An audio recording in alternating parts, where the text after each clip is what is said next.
Hey, what is going on, everybody? In today's video, I want to talk about character release cadence and how long that we can sort of expect between a new character release and how long it takes for them to get into the orbs, the Red Star store, and eventually to farm. Now, I have this spreadsheet which sometimes I reference on my live stream, and I have data going back as far as early last year when I started doing this. So I think this is a good reference point to compare some of the characters in the past, and we can look at how they are now and whether or not this has improved a great deal or not, if the time between farmability still needs some work. So this might be a bit of a technical video, but if you are interested in knowing more about the game and how long you can expect to wait for certain characters, then you've come to the right place.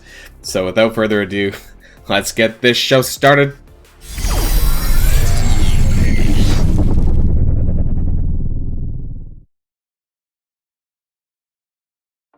Alright guys, and so here we are in the infamous Boilon character spreadsheet. Now, I stuck myself in the webcam like kind of halfway in the middle here, only because actually I don't use this column very much, and I think this is the best place to put me without blocking too much of the spreadsheet. So I started tracking characters since early last year. I don't actually have all of the data here on Black Bolt, Yo-Yo, Crystal, and Karnak. Now, I probably could have found that myself somewhere else, but I just never bothered to fill it in. We do know, how they were released. Yo-Yo was a 45 shard blitz, Karnak was a blitz, and Crystal was a campaign event at that time. For the patch number, I forget. But that's not really important anyway. So this is how my spreadsheet is laid out. So this is the characters on the left-hand column here, and then we have the pre-release offer dates, and I have most of those. That's on this column here, and then we have the free-to-play release method. This isn't super important. This is where I am. This is just the date where the events start, the blitz starts, etc., and the release method. So whether or not it's a blitz, an event, a milestone, legendary event, so on and so on. And then I also have the dates in which that they were put into the orbs. This is sort of important. It's kind of interesting to know, how long it takes for them to go into the orbs, which is pretty quick these days, but it wasn't always this way. So if you look at Toad, for example, his pre-release offer was on February the 20th, and it took him 3 months, I think, to get available in the orbs, so that's a lot more than it takes now. And I don't have data on actually there is no data on the Red Star store because that didn't exist back then. So this is the red column here for the Elite store for how long it takes for them to go into the Red Star store. And then I have the green column here, which is the farmable dates. So all of these lead up to, and then of course I also mentioned the method here. So this is where you can find them. And then how long, that's this final last column here, days since release. So the amount of days that it takes basically to go from this side here, the pre-release offer dates, to actually becoming farmable. And so that's really interesting to know how long it takes, or how long it did take for some of the other characters and how long it takes now. So if we start back at some of my earlier data, that's sort of, I forget what patch number this is, but I'm pretty sure this is accurate for these characters here. This was the Symbiote Spider-Man sort of January, February release patch. So this came with Toad, Toad and Blob, but then Cyclops and Symbiote Spider-Man. This might not be in the most correct order, but I'm pretty sure they came out in this way. So you can let's see for Blob anyway. So this was March the 2nd. This was his pre-release offer, and he was a Blitz character. And he was available in the orbs about 2 months after his current pre-release offer, and then made farmable on July the 16th in the Arena store where you can find him now. So between this date, March the 2nd, to July the 16th, we had about 136 days. Now, if you just go through the column here, I mean, some of them aren't fully farmable. I put Symbiote Spider-Man in here because that's the milestone orbs, but it's fountainable, and the term they like to use is as close as you're gonna get to the character being farmable. So for some of these bigger ones, Cyclops, 208 days. That was absolutely bonkers. Toad and Blob, on the other hand, were not nearly as long. It was just over 4 months, 4.5 months. But this is crazy. Cyclops was like, and he wasn't super important at the time. I wouldn't say he was good enough to hold back that long. But that's like 7 months. That's basically 7 months that he was held. That's crazy. So he wasn't made farmable until the end of August of last year. Now moving down, we can see some pretty egregious numbers here. 262 days for Red Skull, who was a 100 shard blitz released on March the 15th. 217 days even for Proxima. That's a long time. 7 months. 6 months for Gorba's Glaive, and 7 months for Cull Obsidian, although he's still 2% in the premium orb, which is absolute trash. Alongside Yo-Yo, who for whatever reason is still also 2% in the premium orbs. Now, Scrolling down, things do get a little bit better. Now, of course, Taskmaster also 7 months, just over 7 months. Do more 3-9, that is crazy. But things do get better when you get to the characters that are required for legendary events. So now we're up to the power armor section, and so for Ironheart, Domino, and Domino, Negasonic, and X-23, who are required for X-Force for Doc Ock, you can see the numbers really are actually under 3 months. So 85 days, 63 days, and 77, respectively, for these characters were pretty good. Now, of course, they weren't always the best farmable locations. We still have Domino in the Blitz Orbs, and that was made in September the 2nd. So we're on... Yikes, guys. We're like on, what is that, 8 months since Domino was added into the Blitz Orb, and I'm pretty sure she's still in there, right? You know, so if I'm not mistaken. And Negasonic was 63 days with Doom War Chapter 1-9. I think that just lined up accurately for when the release of the Doom War campaign was coming out. And then X-23 into the War Store. So this seems to be a pretty common trend for legendary unlocks lately, that there's one sort of, if there's 3 characters that need to be farmed, new characters, then you have sort of one, my hand was blocked off, one character that is sort of a little bit easier. In this case, it's Domino, because Blitz shards, Blitz credits were really easy to farm. One behind a little bit tougher, you know, campaign node, which was Doom War 1-9, and then the War Store. The War Store seems to be really common. So I would say typically when there's 3 new characters, one's a bit easier, one's a little bit harder, and then one is sort of blocked behind, you know, the War Store. Man, there's a lot of characters, and you'll see this trend going down. So the next packs after this, we saw Squirrel Girl and Beast. Now, Squirrel Girl wasn't too bad, because she did kind of come out for Doom War Chapter 2. But this was about 112 days since her release, when she was made farmable in November, at the start of November here. So, this is pretty crazy. It's not that crazy, but here, let's look at Beast. This is crazy. This was 9 months. Basically 9 months, 240 days. I'm pretty sure this... Oh, 8 months, sorry. Maybe I got it wrong. 8 months. Next is 5-3. So, a very friendly farm. But 237 days for Beast, I think that's absolutely crazy. He was released on July 23rd as a 45 shard Blitz character, and then not released farmable until March the 17th. Now, this was well after Jubilee's event as well, as we'll get to. But, you know, I don't really understand why they held him back so much. I think they should have made him farmable much sooner, because he could still be used in the Uncanny X-Men team, and he was really important, and maybe this is why, but because of his passive, you know, sometimes he makes it easier to clear campaign nodes than you're using the Uncanny X-Men team. So moving on to the next, and then we had Emma Frost, who still doesn't have a date. You know, she's still not farmable even now. She's not in any orbs. I don't know when they're going to get to this. They need to do this soon. Because there's so many... I mean, she was released on August the 2nd for the very first time, and we're coming up on almost a full year, and she isn't even available anywhere. Like, what the fuck, guys? You know, and for all those newer players coming out, you know, and she's a very solid character still, but, you know, if you want to splash out on the money, because that's the only way that you're going to get her unlocked, and she's a 100 shard unlock, so you're going to have to spend a fair bit of money to get her there. They really need to open the valve on Emma Frost ASAP. So Swarm, Baron Zemo, Electro, and Doc Ock were on the next patch here. And actually, the numbers were pretty standard. They're not a legendary unlock, so, you know, Swarm and Electro were just under 5 months here. And then Zemo was held for about 6 months and a bit, you know, but he is a very, very strong character.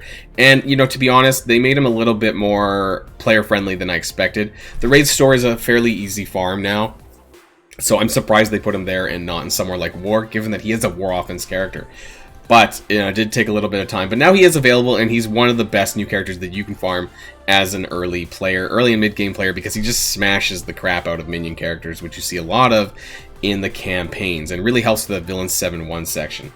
And so moving down into Scream and the Symbiote patch, Scream, She-Hulk, Anti-Venom. So Scream was put into the Arena Orb. She's the first character to be in the Arena Orb, you know, focused there, and hopefully when the next character comes in, you know, they're going to knock Scream out, but we don't know how long. And that was a whopping 204 days. So that was almost 7 months. I kind of forgot my math there. And Anti-Venom is still coming up on almost 7 months, and is still not farmable. She-Hulk was about 6 months and was put into the Blitz store. Now, this was shocking. You know, She-Hulk is not very good at all.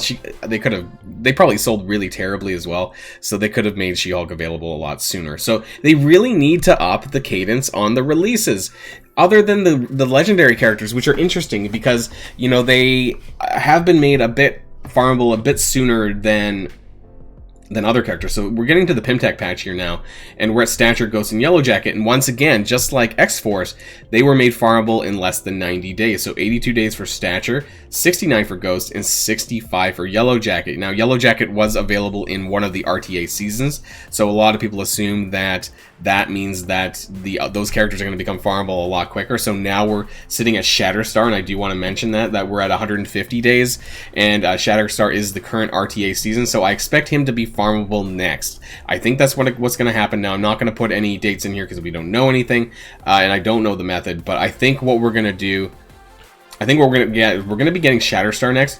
But in terms of other characters, now let's look through the rest of the characters. So we have 144 days for Longshot, 128 for Yelena, and she is farmable now.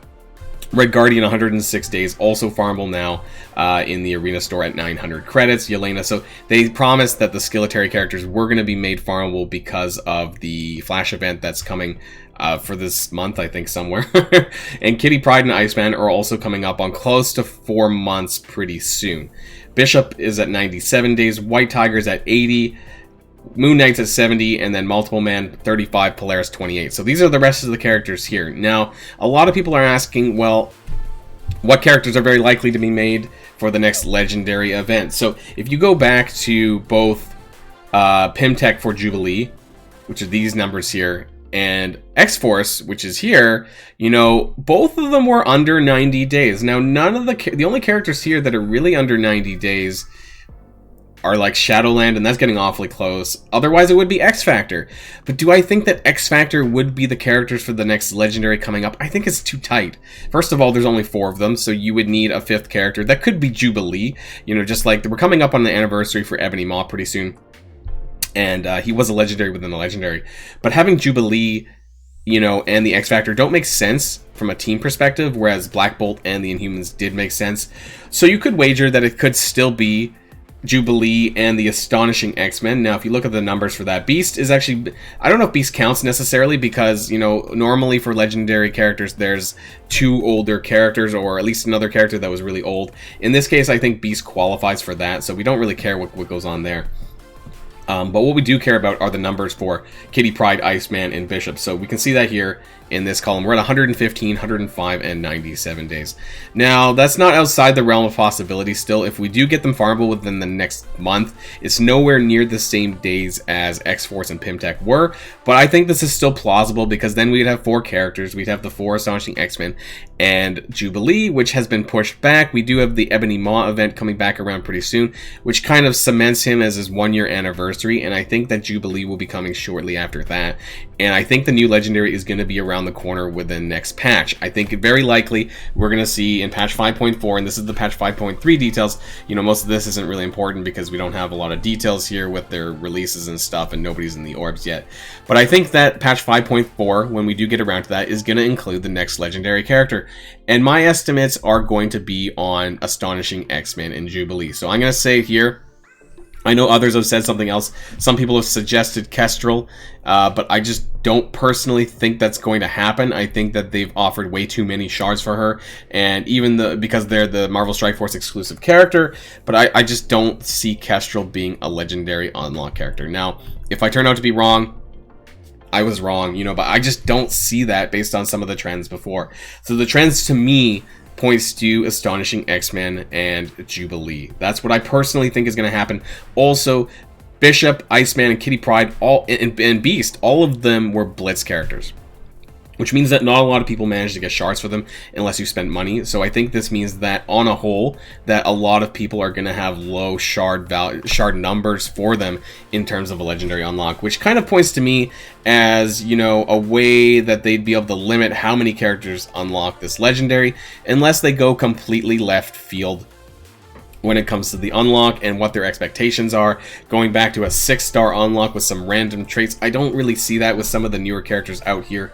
But in terms of the release coming up, you know, we're at the beginning of May. We did get Yelena on May the 5th. I think that we might get more than 2 this month farmable. I think that Shatterstar is definitely going to be on that list because he's in the RTA season. I think within the next month, we're going to see Shatterstar farmable, whether it's the end of May, June, it started June, who knows? It doesn't really matter.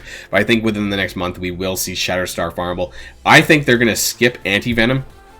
I don't think they're going to make him farmable because he completes that sort of that symbiote team. I think they're going to hold back on Anti-Venom personally, and I think that they're going to skip Longshot as well because I think they don't want to make the full Dad Bros farmable so early. I say so early, it's been 5 months, but I mean they are super powerful, and if both of them were farmable to 7-star, you know, crazy shit would be starting to happen.